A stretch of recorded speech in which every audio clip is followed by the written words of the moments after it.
Thank you very much, Tomas, for getting us kicked off there. Good morning, everyone. Thanks for being here. My name is Andrew Ailesbury. I'm a managing director with Telesto Strategy. I'm delighted to welcome you all here to Washington, D.C., and to hopefully have a very productive panel discussion. Our first panel is going to focus on climate financing, which we believe to be the lifeblood of answering the question of how we address the climate crisis. Before I ask our esteemed panelists to come up and join us and we'll engage in discussion, I wanted to do a little bit of level setting for those of you who may not be fully immersed in the topic of climate finance. The first thing I wanted to do is discuss basically what is climate finance. In short, climate finance is leveraging capital, irrespective of the source, irrespective of private, public, or philanthropic, to address the climate challenges that we face today.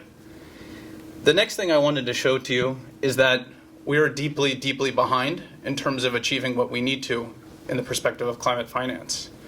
Although climate finance has grown 73% or so over the last 6 years, from 2014 to 2020, where we're now globally at about $630 billion, we're still extremely far short of the roughly trillions of dollars that we need to achieve the 1.5 degrees Celsius pathway that is so critical to staving off the climate crisis. So what does this mean for us all? Well, climate finance is really, as I said, a cross-cutting topic. It's both public and private. You can see that in the global climate finance flows. It's pretty much a 50-50 split between what the global flows are between private and public sector. That said, today it's prevailingly a debt-focused topic, meaning things like green bonds and loans for climate-specific products are the sort of prevailing way through which the world addresses climate finance. And lastly, it's also both an international and a domestic topic. If you look at sort of the way that it works globally, roughly 75% of flows tend to be within specific regions, meaning from and arriving in the same domestic region. That said, if you look at the emerging markets, if you look at emerging regions, and especially Sub-Saharan Africa and North Africa, it's the complete opposite. So therefore, it's really important that we think about how international sources of finance really come together to help us answer the question of what can be done about climate financing. So without that, I'm going to move forward then to actually introducing our panelists, and I'll ask that our first panelist come up and join us here in the chairs up here, and then we'll get started with the discussion. Our first panelist is Ayaan, who is a senior director at the Africa Finance Corporation and CEO of AFC's wholly owned subsidiary, AFC Capital Partners. She has over 27 years of experience and an extensive background in emerging markets investment, asset management, private equity, infrastructure, and climate change-related financing products. Do you mind taking the second chair, Ayaan? With a particular focus on African and Asian markets. Prior to joining AFC, Ayaan was also the head and director of the private sector arm of the Green Climate Fund, GCF, based in South Korea. Our next panelist is Sam Alemayehu. He is a general partner at C1 Ventures and the global managing director of Cambridge Industries Limited. He started his career in Silicon Valley as a serial entrepreneur, founding 3 successful tech ventures. Currently, he is overseeing the construction of the first municipal waste-energy facility in Africa, located in Addis Ababa, Ethiopia, as part of a waste-energy facility in 6 African cities. Our third panelist is Alex Kruzel. She is the founder and CEO of Telesto Strategy, the sponsor of this event, and the firm dedicated to supporting leaders to build purpose-driven strategies that drive both strong financial returns and positive ESG and sustainability outcomes. Alex has partnered with a breadth of commercial, federal, and nonprofit clients across her international consulting career. She brings a bold global vision to regenerate the planet by building an international network of diverse business and civic leaders to formulate collaborative growth strategies that are regenerative and help solve for the greatest challenges facing our planet. And our last panelist is Ailun. She manages the international initiatives of the Environment Program at Bloomberg Philanthropies, with a focus on energy transition, air pollution, and sustainable finance. With over 15 years of experience, Ailun has developed a unique combination of skill sets in mobilizing environmental activism, deploying data-driven strategies, and leveraging high-profile partnerships. Will you please join me in welcoming our panelists?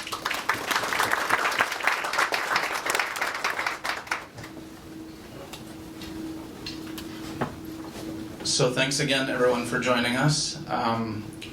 I'm going to start off by sort of addressing a question that probably came up when we looked at that first slide about the gap between what is needed and what is available in terms of climate finance. So as we saw in the charts, we're at about $630 billion globally in terms of climate finance flows, but we're still very, very far short from the trillions that are needed. Ayaan, you certainly thought about this a lot in your current role and your past roles. What do you see as the primary headwinds and tailwinds for closing that gap? No, thank you so much, Alex, and thanks to Telesto Strategy for organizing this very important session. So, as you articulated, there is a gap, and there is a large amount that has gone for climate finance. That amount, actually, very little of it has reached Africa. So first we need to set the stage. Less than 1% of climate finance has reached Africa. And within that, a lot of it has reached in terms of efforts to mitigate the impacts of climate. And if you really look at the African narrative, there's 3.8% is our contribution to the greenhouse gas emission. But we are suffering the consequences of already a warmed globe. And Africa's transition really is transition from depleting our contribution to net zero, which is our vast resources in forests and mangroves, into supporting that people have clean cooking mechanism. So we need to see a lot of money that's reaching there. But to answer your question specifically, what we need to look at is that let's look at the climate finance architecture. If you look at the climate finance architecture, you would see that there's a lot of money that going from bilateral sources. In the US is DFC, DFID in the UK, and many other. Japan also does that. So there are a lot of bilaterals that do that at the governmental level. And then, so to make the story short, we have a closed box, which is what falls under the COP or the UNFCCC. And that's the Green Climate Fund, GEF, as well as the Adaptation Fund, which has been funded, and we're very happy and supportive of that because a lot of that is going to go in Africa. So that's the only open box, right, GCF, but you gotta be accredited. So the issues is, for anybody, any one of us, you're gonna have to work 2 to 3 years to just get accreditation to receive climate finance. And once you get accredited, you spend another year, a year and a half to go through the hoops that are needed to support whether that is a climate project. So that proof of, we know climate change is here. So we need to really simplify the processes that are needed for people to access this finance. So that's one of the tailwinds I want to say, is that also we need to open up some of the other mechanisms. And then you have the world of philanthropy, which has really come to the rescue as of recent. So there is, the second point I want to get to is that there is a mismatch as to who's doing the work and who's getting the money. And this is that demand and supply gap. So today, at my institution, we have 1.4 gigawatts of renewable energy with our partner Infinity.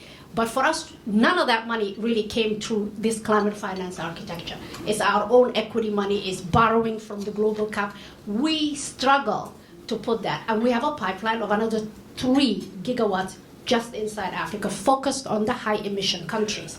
So how does this well-crafted initiative receive that institutional capital?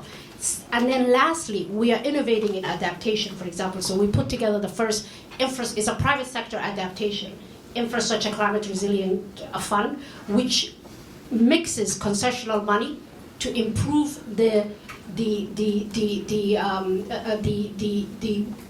capacity for infrastructure to withstand flooding, shocks, level of sea rise. And so we will get that money from concessional sources, but then we want to really bring private sector in adaptation in a profitable way. So the point is that mismatch. And then the third is the taxonomy is all over the place. So everyone wants monitoring and standards. So we need to have simplified way of talking to each other. And finally, we gotta open the foundation world to the people on the ground. It's about partnership. So there's a lot of hoops to get the money.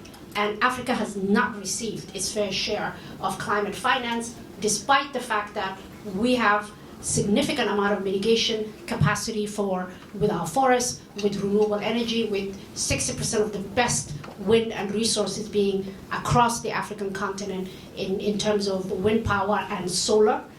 Secondly, is that we need to double up on adaptation, because the continent that has contributed the least is suffering the most. So that's my take on that.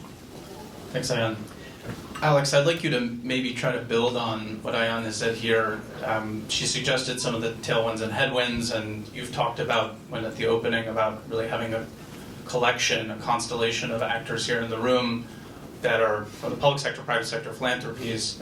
What are some of the pragmatic steps that people in the audience could take starting tomorrow or a week from now to help increase the amount of tailwinds and reduce the amount of headwinds? It's not necessarily easy, and it may not be the sexiest response, but it's an opportunity to drink our own champagne and start with ESG readiness, is what we call it. Right now, there's still a degree of opacity and variability amongst the different frameworks that investors and corporates expect when directing investment in climate capital. So to the best of our knowledge, we have to start with the basics. So we're thinking about things like materiality, TCFD, and number one, sharpening your ESG policy framework. That's the number one way that African enterprises and scaled entrepreneurs can attract finance. In addition to that, we also say, how do you as an organization promote your own ESG investments and start your own initiatives? And we also suggest standardizing your ESG audit process. And that means streamlining data. And at PRI a couple weeks ago in Barcelona, the Principles for Responsible Investment, which now about over 800 companies and investors have signed on to, there's wide regard regarding the data intensivity of all of this. And some even goes so far as to say it can take 95% of time to deal with the data, and we're left with 5% of the time to actually make progress towards whether it's net zero, DEI initiatives, or other social impact metrics. And finally, another point on this is codifying your own ESG and sustainability processes internally, and that principally means reporting. So again, it's not maybe the most innovative things on the edges. Let's start with the core and some of those basics, and think about what is scaled and appropriate for your organization. And so that's where we're starting with, sort of first principles and the low-hanging fruit opportunities, and then thinking beyond that to opportunities for value generation. But starting with the basics is what I'd recommend. Thanks. Sam, as an entrepreneur and really an investor in green transition technologies in Africa, your day-to-day is sort of the lived reality of what we've been talking about here. Can you tell us a little bit more about your perspective as an entrepreneur, what you're doing, or rather what you look for in terms of metrics of success in climate financing and the projects that you do invest in? Thanks, Andrew. And thank you so much for Telesto for putting on this event. It's a pleasure to be here. I really want to echo what Thomas DeBus has said in his keynote, where it takes a village to pull it together in order to come up with the solutions. But most importantly, there is not a single silver bullet solution. We have to have a mix of solution in our arsenal to be able to use it at the right time. And within the financing side, it's exactly that as well. You have what Ayaan talked about, the large-scale project financing, implementation financing, debt, equity.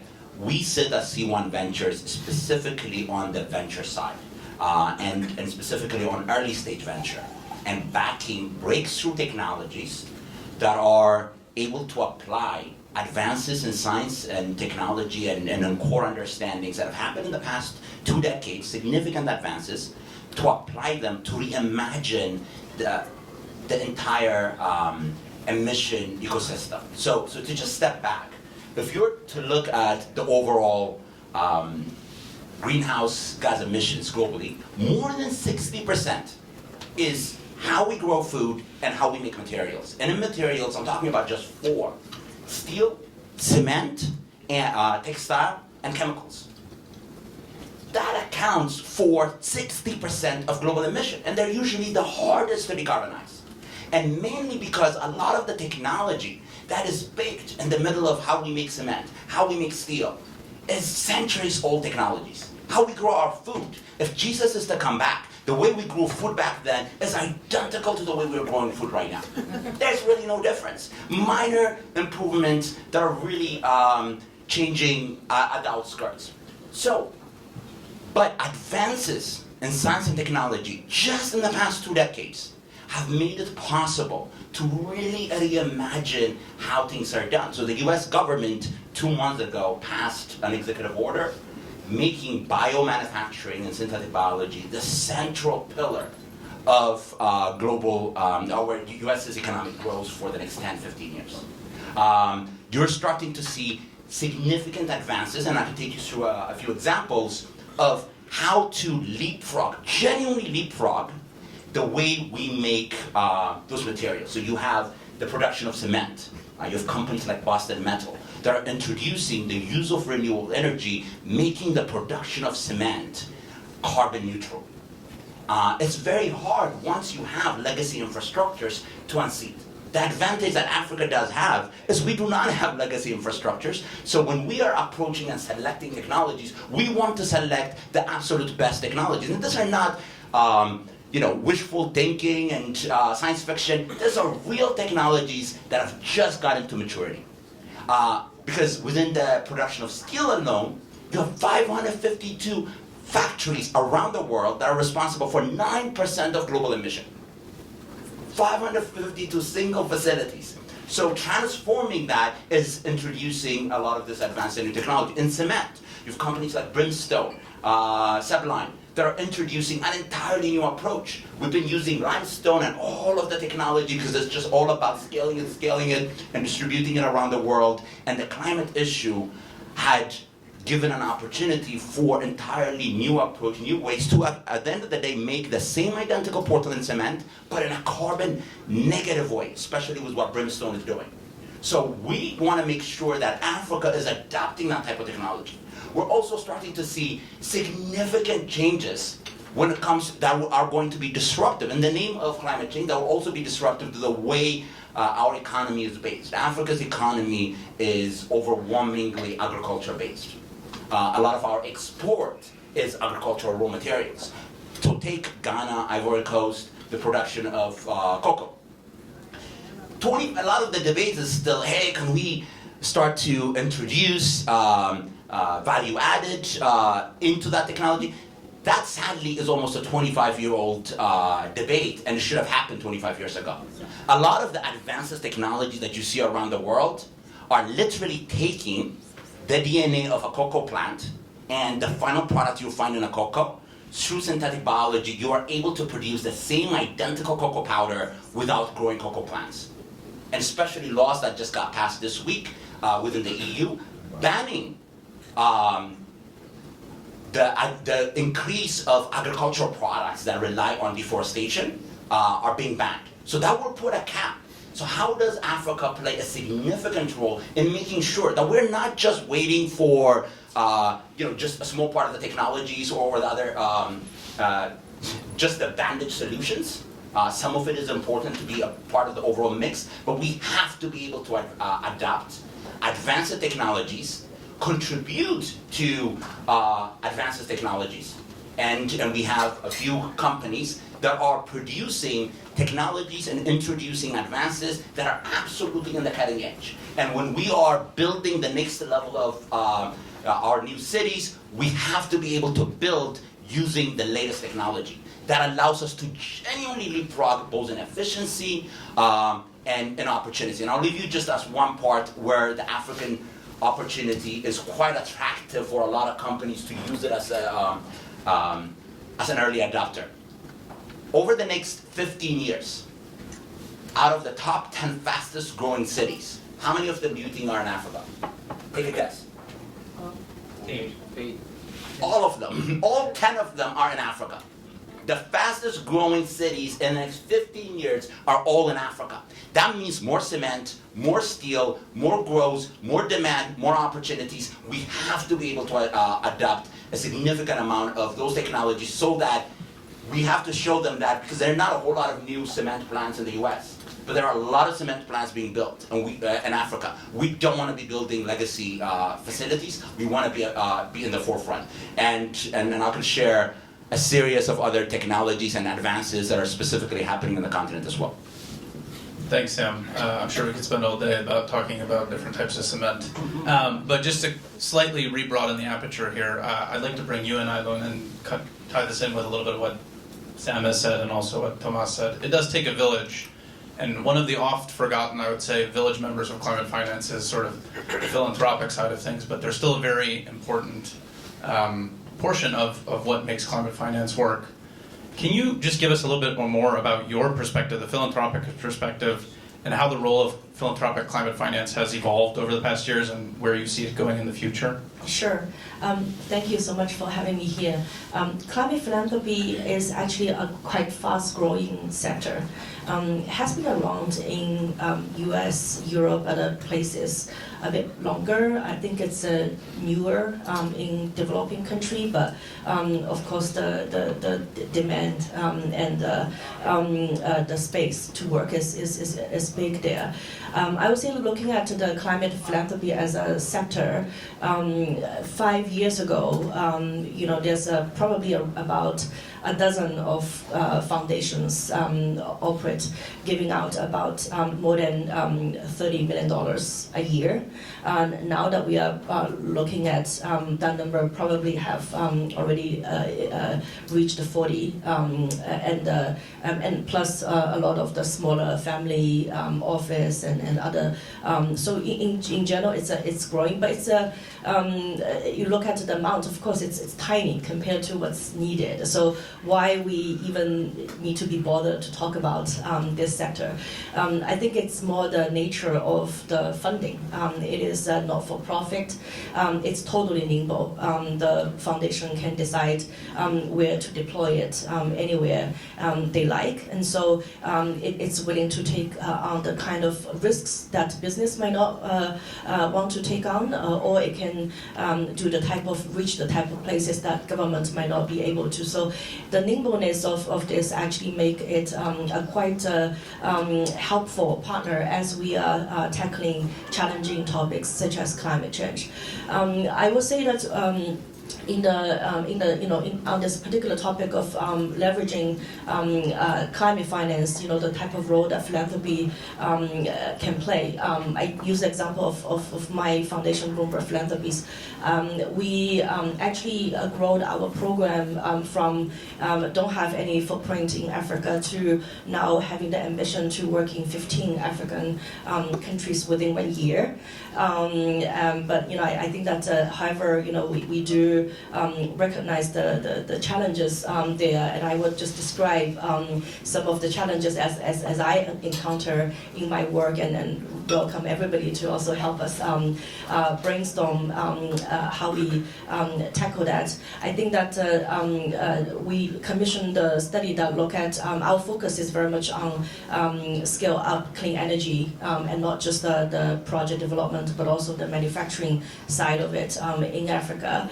And what we notice, of course, is the lack of enabling environment, the policies, and all of these things need to happen. I think that will be always the first thing the government signal to attract business. Of course, there's also the challenges of doing business in general. I think what we care more about is how the philanthropy funding can design it in the way to bring in private sector funding. And we see all the concession funding, how to reform the financial system in general, more as means and things that need to maneuver in the process, but not in its an end in itself. I don't, honestly, if eventually, I think it's not a secret right now, the global financial system isn't so much designed in a way to facilitate a lot of these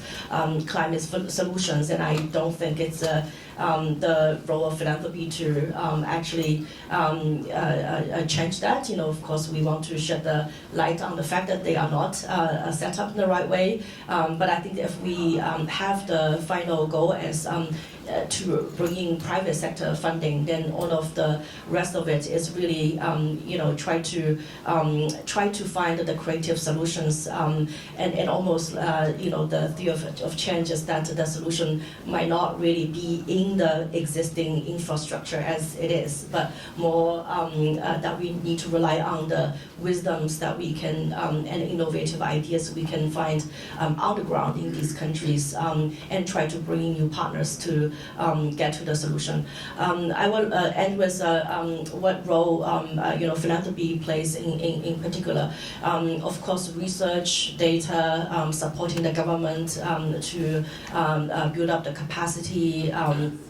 Is the traditionally what we do. In other, I think, however, there's now more of a need for philanthropy dollar to actually get into the more of the business side of it. That range from supporting some of the project preparation capacity, so that there's more bankable projects where potential investors comes, they can shorten the period to actually there's a fancy term, blended finance, where you actually combine philanthropy dollar with concession funding, with private sector funding, and I think that philanthropy funding often serve as the first loss, or in general lowering the cost of the lending or project finances. So these are things that we are exploring. But I end here. Thank you. That's very interesting that you bring up blended finance, and you spoke about risk and philanthropy's willingness to take on more of it. I think sadly often is the case that there's not enough philanthropic financing going around to really help de-risk things in that way. I was wondering, Sam, as an entrepreneur, someone who spends a lot of time in the private sector, can you talk about some of the more innovative ways you've seen within a project, maybe not necessarily by the originator of the financing, within a project, the different creative ways that you can de-risk a climate finance related project? Yeah, no, that's a very valid point, because at the end of the day, again, in having your arsenal of multiple methods, philanthropic capital plays a significant role when it comes to, if you've talked about it very well, in doing feasibility studies, in having the proper legislations from governments and providing that financing to governments so that they're able to bolster up and put up the right infrastructure within the government agencies to be able to meet both innovative technologies as well as applying. Some of the best thing is not using too much land, not using too much water, being able to reserve our capacities and our resources. So we're starting to see some really incredible values there. So for example, as an example, you could take Gabon, what the Gabonese government has done in preserving over 80% of their land mass as natural forest, putting together financing and bringing in funders like the Bezos Earth Fund that has worked very closely with them in providing that support for government to be able to do that conservation, but also when it comes to innovative companies that are leveraging resources from Gabon, for example. There is a significant amount of biodiversity. In every 1 kilometer square of land, you're finding hundreds and maybe thousands of new biodiverse plants and microbial bacteria that you're able to discover that you could apply to new innovative technologies.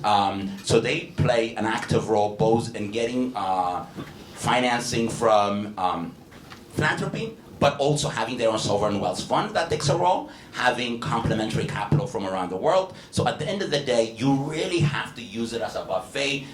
There's a right time for it. There are the appetizers, the main dish, and all the right mix. And it's always kind of the right mix of blended financing is unique for each country, each project you're trying to go after. But for us, from the VC side, we go after projects that need to stand on their own, They need to be significantly better. So when we're talking about a lot of these advanced technologies, they're actually significantly cheaper, they move the needle in a meaningful way in efficiency, competitiveness, cost, modularity, compared to traditional technologies. Because the traditional technologies are just antiquated technologies that have just been wrapped up, they've never been challenged before. So what the internet was able to do to commerce and media, a lot of new technologies are starting to do to that 50% of emission.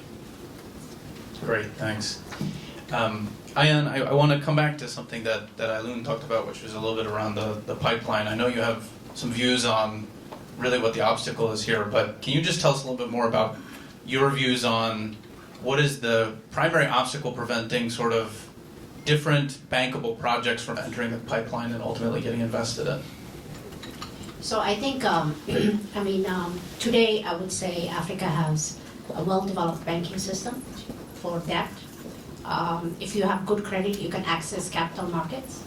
But the area that requires significant amount of investment is on infrastructure, and within infrastructure is power and transport. Because Africa has been structured in such a way that from the time we were in colonial, we were exporters of raw material. We still are 80%. Our foreign reserves are based on raw material export.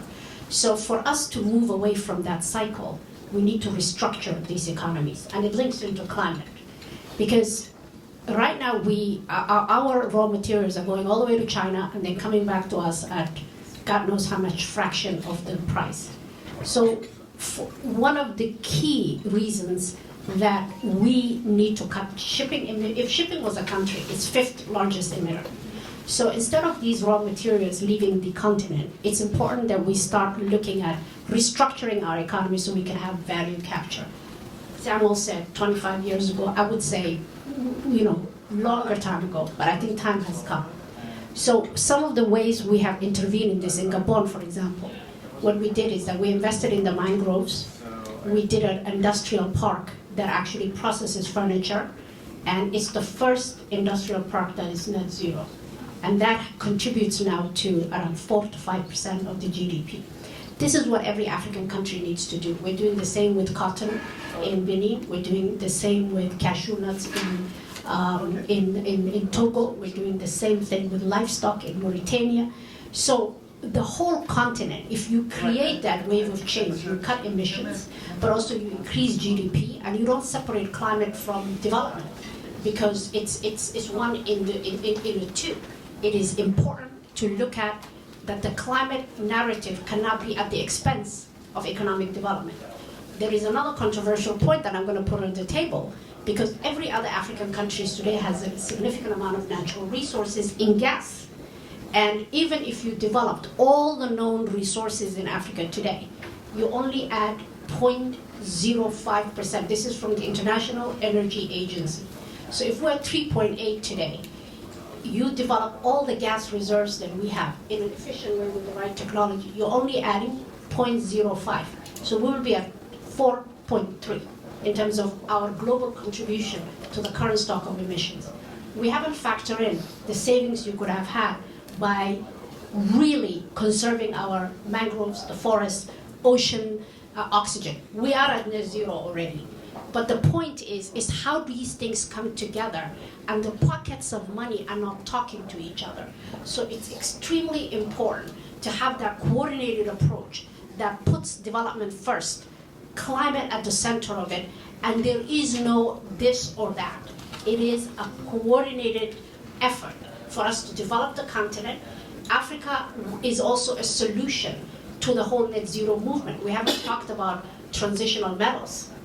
Africa has, for the world to go to electric mobility, which is a huge polluting industry. The lithium, the batteries, everything, these are in our continent. So how do we move that, not just to supply those material, but just do the first few stages of the processing in the continent? Link that to America is the largest producer of battery metals. I want us to think of Africa as a solution provider, not that what Africa needs. We are a solution to net zero because we have the largest deposits of carbon sinks in the world. We have in the areas that are low density population, we can supply the world to move faster to electrical mobility because we've got the resources. So how do we partner? We have an energy deficit. 600 million people of Africans are not have access to power, but we can, and these are not well-built infrastructure. We can transition faster to that. So we need to look at, and that's a way, it's a new area, so investors can come in to this area. But we need to also climate-proof the continent. We can't have a Mozambique happening again, where the whole country is underwater, or Nigeria. There is 6 states were underwater not long ago, just before Sharm el-Sheikh. So it's just how do we position Africa as a solution provider, and that people come to partner with Africa, as opposed to we're gonna come solve your problem, because we know what the issues are. We are solving them. We're using our capital. There is $1 trillion worth of pension money in Africa today. We are using that. So the point is we just need to move in a cohesive fashion that prioritizes development and climate in a harmonious way. I appreciate the characterization as Africa as a solution to climate challenges, and also that a major obstacle is finding the way to make the pockets of money, as you characterized, to talk to each other. Alex, can you maybe tell us a little bit more about what the role of, maybe not necessarily originators or receivers of climate finance are, but rather those sort of third parties, be they advisors, be they market makers, can do to help facilitate that communication between the various different pockets of money and really transmit the message, Africa is the solution to climate finance here? Ayaan, thank you for that. I would like to build on it. One of the things where there's significant opportunity is around these global standards, frameworks, taxonomies that are really framing the energy transition. And when we anticipate disclosure reporting around carbon specifically in Scope 3, which is around your supply chain, not enough attention is given to geography. And so this is a call to action for anyone in the room, from a policy framework or those who are involved in those global movements, whether they're the GHGP, SBTI, and others, and advisors as well, who can influence those methodologies so that African enterprises and those ecosystems who are not yet reporting on their carbon aren't dinged and aren't refused capital or investment because of those things. Ayaan, to your point, Africa is a carbon sink for the rest of the world must be acknowledged, and it's up to the people in the room to make sure that global frameworks recognize that. I don't think we're there yet. I do think that's an opportunity for business, for advisors, for policymakers alike. So that's one of the things I would like to call out as an opportunity for those in the room. Great, thanks. I think at this time we're now going to open it up to Q&A from the audience members. If you have a question for any one of our panelists, please do raise your hand, and then someone will come around with a mic and give it to you. And in so doing, we ask that you please introduce yourself briefly, and keep your question also quite brief and directed to a specific panelist if possible. I believe we have one over here, in the back of the room. Hi, I'm Chris Robinson. I'm president of CMR. We're doing $1.5 billion critical minerals and rare earths refinery in Zambia on chiefdom land, where we've been doing for the last 20 years the recycling of nuclear material in the United States using our technology, but we're just now being allowed to commercialize it. I'm a retired managing director at Smith Barney and managing director at Oliver Wyman, which was once Mercer Management. It seems that the conversation misses two really key points. One is the lack of knowledge and youth in the African governments, so that you have old guys like me, I'm 72, but know a little about technology, with guys that can't turn on computers. That can be bridged, but only bridged if firms like McKinsey's and Oliver Wyman are mobilized and funded, because you can't take a partner that costs $10,000 a day and then has 3 different people he has to have with him, and it's $50,000 a day, and no government can afford that. But that's what we need. We need people of that level of knowledge to create transformational footprints, and not, as you're talking about, singularity examples that by themselves aren't scalable if there isn't somebody guiding an overall plan. So it'd be very nice if the foundations did 2 things. One is underwrite large teams of expert people that are transitioning all of these big companies, but put them in the ground in Africa with the governments so that we can build local things. And the second thing is, my buddy here from Department of Transportation was at PHI, PFM, Public Financial Management. We used to have something called credit guarantees, that every municipal entity was guaranteed by one of these AAA entities. You all, as opposed to putting up first loss money, should guarantee the PPPs so that the pension funds are able in Africa to invest in deals. That's what they miss, because we're not allowed to do sovereign guarantees. The IMF has removed that.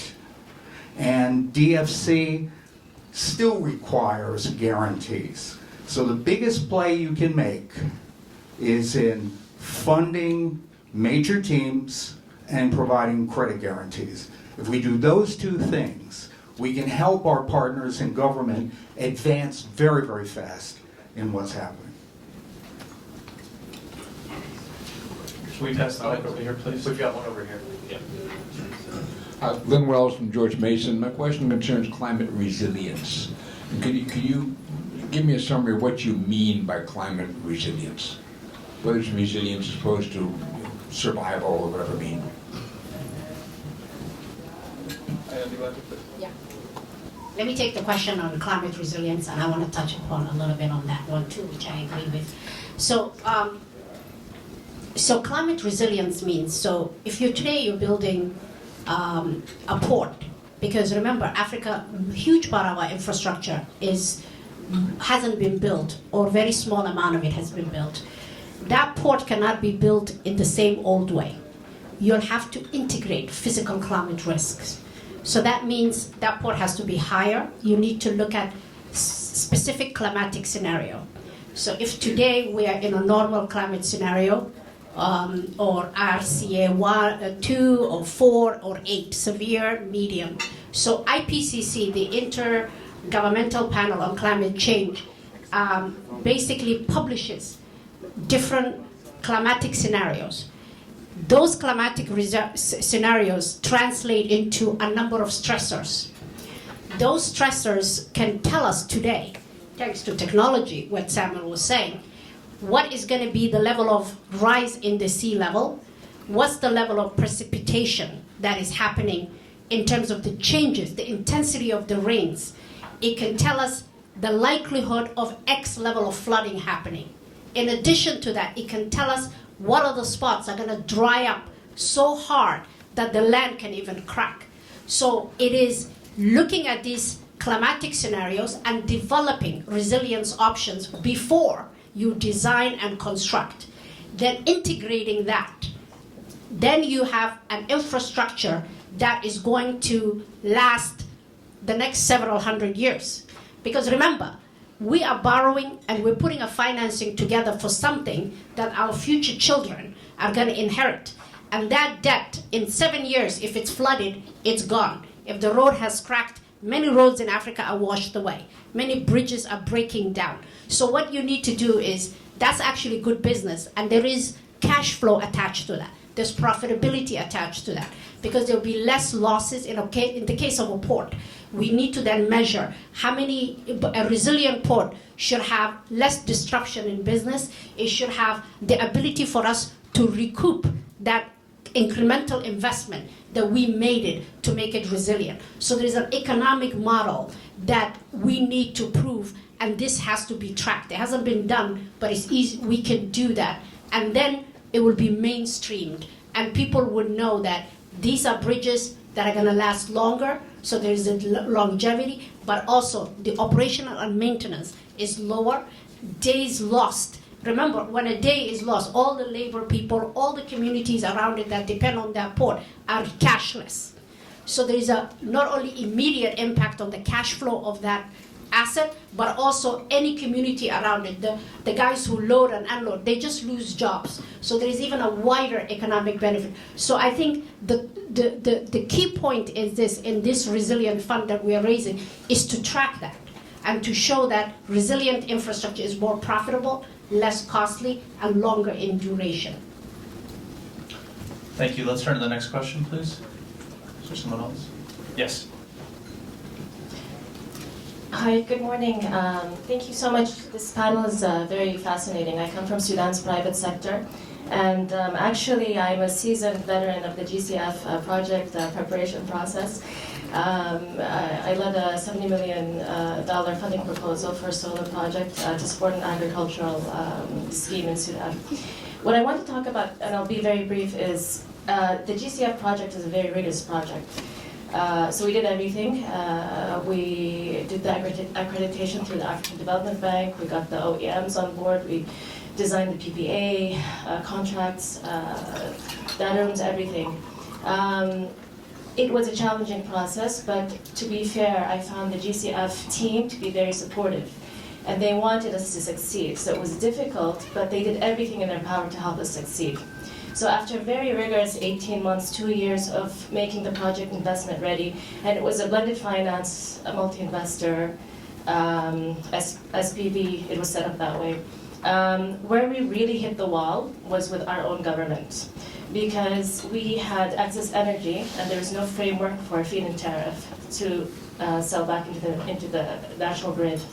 We worked with our government very hard to revise these frameworks. There was no sense of urgency. The legacy infrastructure of the grid, the national grid, needed a complete overhaul. We tried to help them bring in Siemens, all of these other companies.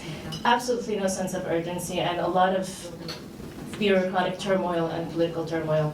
So my question is, there are challenges along the way. One of the biggest challenges, I think, is in our own African government bureaucracy, and we try to help bring in technical advisors to support the Ministry of Energy in this process.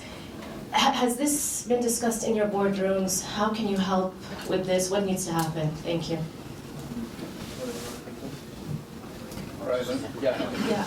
I want to also respond together with the question suggestion from that gentleman. So how we help build up capacity within government quickly and also at scale. I think that's a question that we think about a lot. I want to list the options, and I think that pros and cons, and we still yet to see which one is the most effective one. One is we can find qualified people to be seconded to the government quickly, and have a SWAT team that will be embedded there. And the second is you build up a capacity, say, get one of the leading consultancy firms standby as the one who will, ongoing basis provide capacity into the government, or you design some kind of training program and get the right kind of government official somewhere, and in a little boot camp on certain topics. Which one will work the best? I think it might depend on, but I think that the key of this is not only which one would deliver results within the short period of time, but also which model would help those capacity actually stay, and not like when the program ends, then all of this will go away. So I would also argue that for these things any of these things to stay, and I want to also call out the good thing also now that philanthropy is stepping more into this space as compared to government bilateral funding is also the philanthropy funding is more flexible in terms of allowing to hire all local talents instead of having to justify a certain percentage as foreign experts, and that kind of parachute model as we see it always have quite limited utility. I do want to say that eventually what will make all of these capacities stay also still depend on the government to come up with a strategy to attract talent. Attract some of the people even getting much smaller paycheck, but serve their country and willing to actually work in those governments, and that's the only way for those capacity to actually grow fast. Thanks, Ailun. Way over here, Ben. Thank you and good morning. My name is Abigail Engleton. I'm from Botswana, the acting PS Minister of Environment and Tourism. Thank you so much for the invitation. This has been very enlightening. Mine is not a question, but to share on Botswana's experiences. Over the years, since we gained independence in 1966, we've set up about 40% of our country for protected areas, and 1% of that is for our forest reserves. Now the communities living within these areas have been bearing the costs in managing and conserving, sustainably utilizing these resources. And over the years, they've managed to do that, even now. Now climate change came. They're able to detect, using indigenous knowledge, to know this year will be a good year because majority of our population reside in the rural areas. This will be a good year. What do we need to do for us to ensure we continue feeding our nation, continue feeding our people, especially at the local level? But now the greatest challenge is that things have changed. The rainfall patterns have shifted. Your onset and cessation is either the rainfall pattern, the rainfall period has now shortened. We are receiving the rains late in some areas, and some we are receiving it very late in most of the cases, and then you catch up with your winter, and then you have frost, you lose everything in that regard.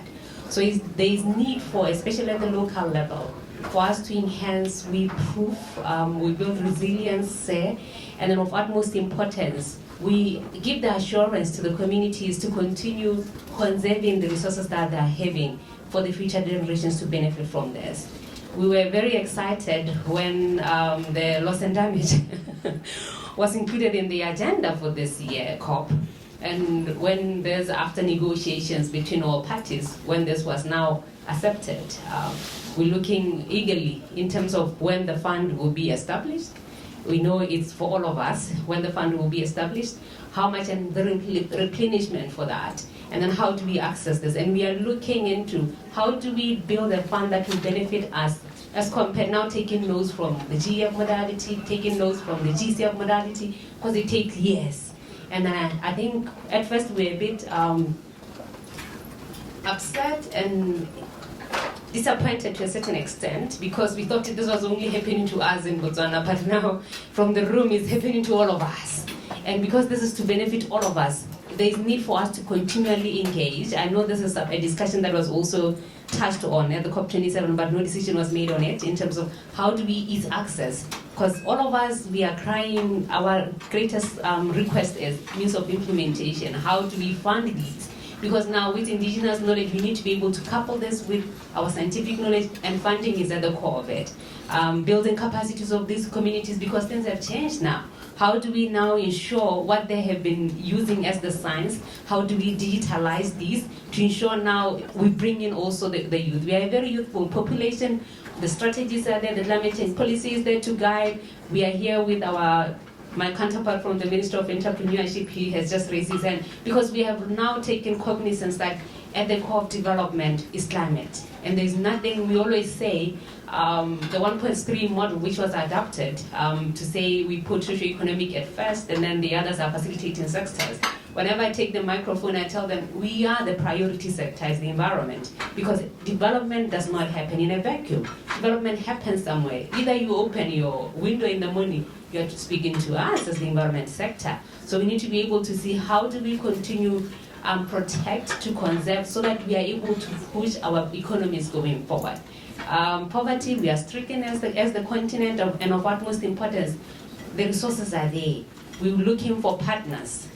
We are open to partner with the U.S. And other counterparts to come and push our development agenda forward in a sustainable manner. Thank you. Thank you very much. We're actually going to wrap up the panel now. I ask that if you have any other questions for the panelists, you can save it for our networking time at the end of the event. They will be available and open to engage. Just request that we give one round of applause for our panelists here. Thank you very much. And we're going to reconvene at 11:40. It's around 11:30 right now. We're going to reconvene at 11:40 for the next panel. If you would like to use the bathrooms or get any more coffee or food, please feel free to do so.